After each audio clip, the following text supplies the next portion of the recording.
Hello friends, and welcome back to Maroni Makes. As you guys know, Valentine's Day is coming up, so I wanted to make a treat themed around that holiday, even though you can't really consider it one because we all know that it's just a Hallmark holiday and a reason to sell you crap that you don't need. But in any case, I thought it would still be kind of fun to do a heart-shaped cake. Some of you guys may have seen letter cakes, so I'll pop some pictures on the screen of what I'm planning to make. And so what I want to do today is make a heart-shaped cake kind of in that same style. So we'll be starting off with a chocolate Texas sheet cake. I'll be making a raspberry buttercream, and then we'll get some meringues to decorate it and a little bit of pistachio as well, and hopefully it'll come together into a very visually or aesthetically appealing cake in the end. To start the batter for this cake, I'll be using my trusty friend Carmen again, 2 cups of all-purpose flour, a little bit less than 2 cups of sugar. The recipe does call for a full 2 cups, but I thought that was a little bit excessive. Even this amount is probably excessive, but it's a treat. Lastly, I'm adding in a tablespoon of baking soda and a 1/4 teaspoon of salt. Now I'm just gonna mix this all together to make sure it's nicely blended. Here are the dry ingredients all mixed together. It doesn't look like anything special, just a bunch of white powders mixed together. Now we're gonna head over to the stove. First thing we're gonna do is we have this medium saucepan here, and I'm gonna start heating it on medium, adding 2 sticks of butter to it. Oh, I'm gonna let the butter melt a little bit. Go down, go down. The butter has mostly melted, so to this, I'm gonna be adding in 1 cup of water. Lastly, to this mixture, I'll be adding in 5 tablespoons of sifted cocoa powder. I'll whisk it together to make sure that there are no lumps. Now we're gonna let this mixture come to a boil. Turn this off, give it another mix. And now, let's head back to our dry ingredients. So what we'll be doing is slowly adding in this hot chocolate, essentially. Shame! Here I have this very visually unappealing mixture. This is 1/2 cup of milk with 1/2 tablespoon of white vinegar to make some homemade buttermilk, as well as 1 teaspoon of vanilla extract. I will also be adding in 2 whole eggs. I'm gonna just lightly whisk them together first. Take a second to scrape down the sides. Here we have our silky smooth chocolate batter, which I'm now going to pour into about an 11 by 17 dish. As I mentioned, this is a hot mess. A Texas sheet cake. The oven is now preheating to 350 degrees Fahrenheit. Oh, that is thick.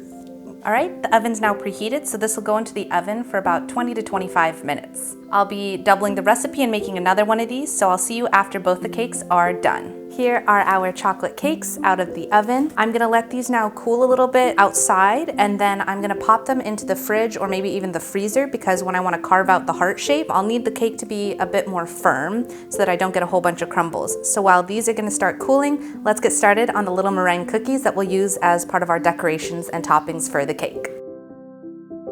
To get our meringue cookies started, we have our clean mixer with the whisk attachment. I'm gonna start off with 4 egg whites at room temperature. Next, I'll be adding in 1/2 teaspoon of cream of tartar, as well as an 1/8 teaspoon of kosher salt. I'm gonna start whipping these egg whites, cream of tartar, and salt on probably like medium. And then I have a cup of sugar here, which I will be adding in 1 tablespoon at a time to the mixture until it becomes very light, fluffy, and glossy. I'm waiting for this mixture to get a little bit foamy before I start adding in this cup of sugar.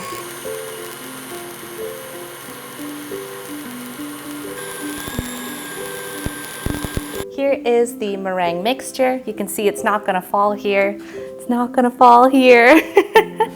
Before I start piping, I'm gonna preheat my oven to 225 degrees Fahrenheit. The last thing I do before I start piping is I'm going to mix in 1 teaspoon of vanilla extract.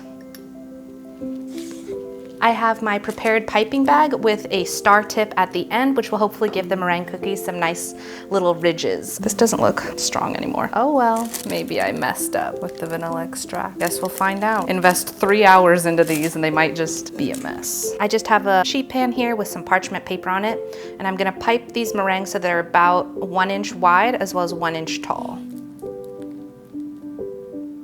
Oh. It's also not keeping the ridges. Okay, they'll just be round ones. So much for the star tip. Also my spacing, disappointing.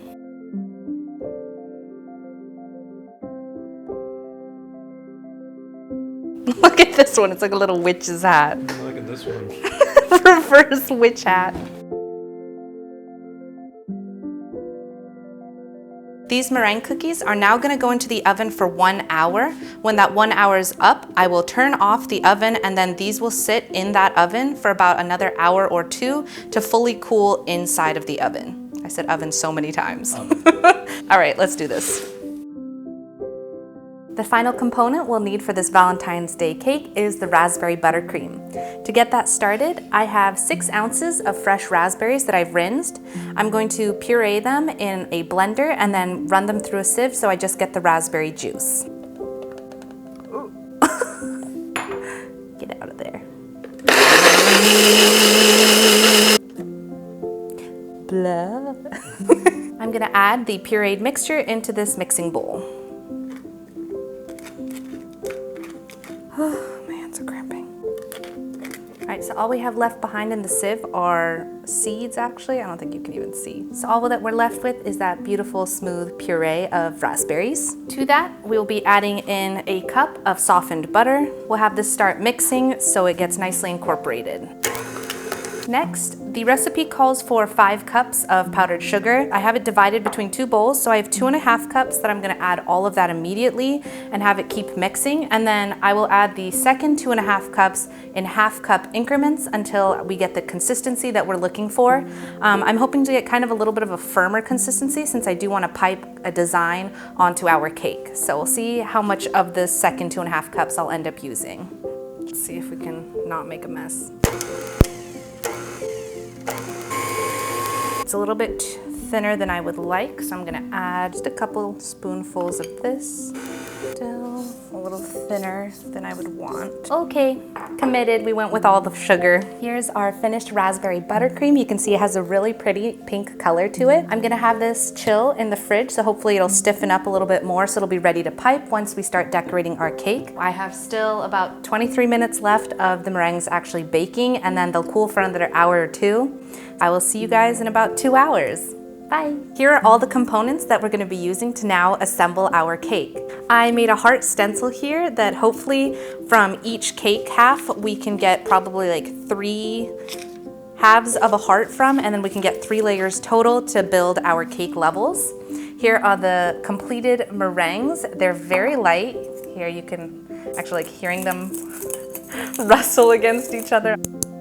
I am slightly disappointed that I think the mixture wasn't totally smooth because you can see that during the baking process, some of the sugar granules got pushed out by the egg white, so it's not a totally smooth texture, but they do still taste good. I did take a sampling of them. I also have some fresh raspberries that we'll be topping, and then lastly, some green pistachios, which I thought might add a nice textural component of crunch as well as a different color. Also, here's the raspberry buttercream. I already put it into a piping bag, so we should be able to do this hopefully fairly quickly and fairly painlessly. I'll bring you guys in a little bit closer to see the actual assembly process. Now that you guys can see a little bit closer, let's see. Hopefully this looks cute. Let's see, moment of truth. Oh. Snacks for the crew. Hold on, it's breaking. This is so stressful. Wait a minute. It's the other way, flip it the other way. This is not even. Oh my gosh, it's actually gonna come together. Oh, you got yours. I just shattered the tip off of that. Base layer is cut. Here, I'll turn it upside down so you guys can see.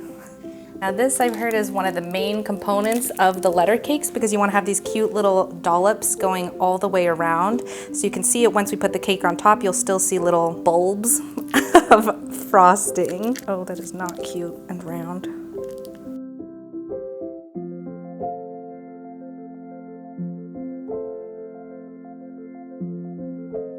I'll just do a little line here.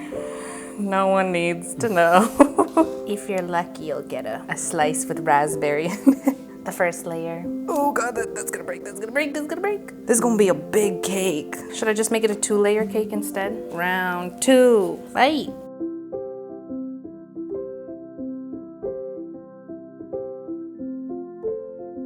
It's a race to the finish line.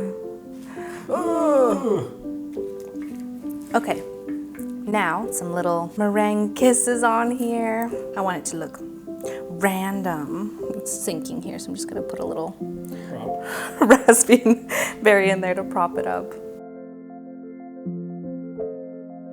Here is the final cake. Oh my gosh, this looks so beautiful.